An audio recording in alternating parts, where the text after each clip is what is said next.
let's see the top speed on this thing that I had so far. Let's see.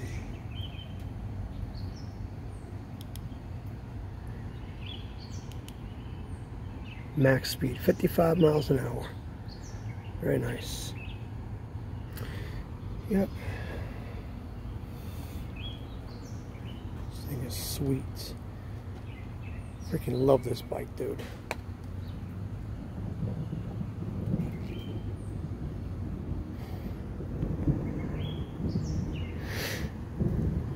Got a light set up. There's flashing lights on it so people can see me on the road at night. A nice three headlight setup.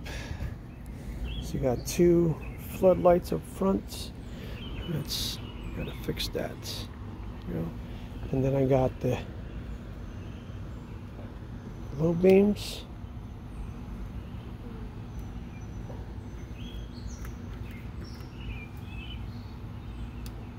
High beams.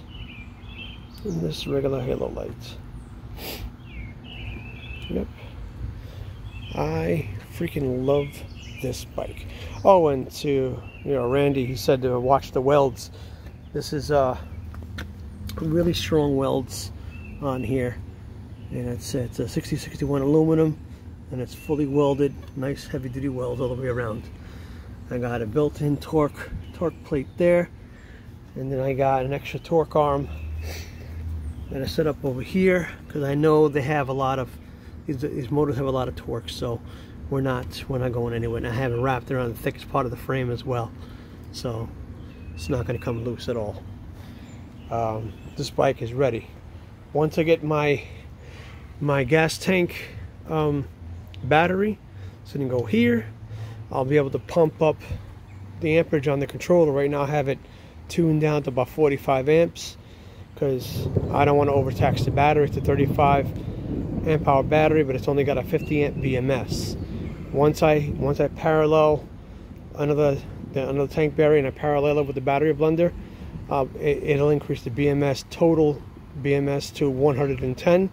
So then I can pump my controller up to 60 amps, which is the maximum, and get even a faster top speed, which is right now my top speed is 55, so I'll be able to top out around 60, 65. You know, 72 volts at 60 amps. You know, on these 20-inch tires with the Shinko 241s. Yeah, this thing is a beast. This thing is a beast.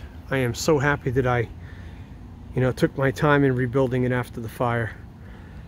But now this thing it's nice. It's sweet looking. All right, and that's it. There it is.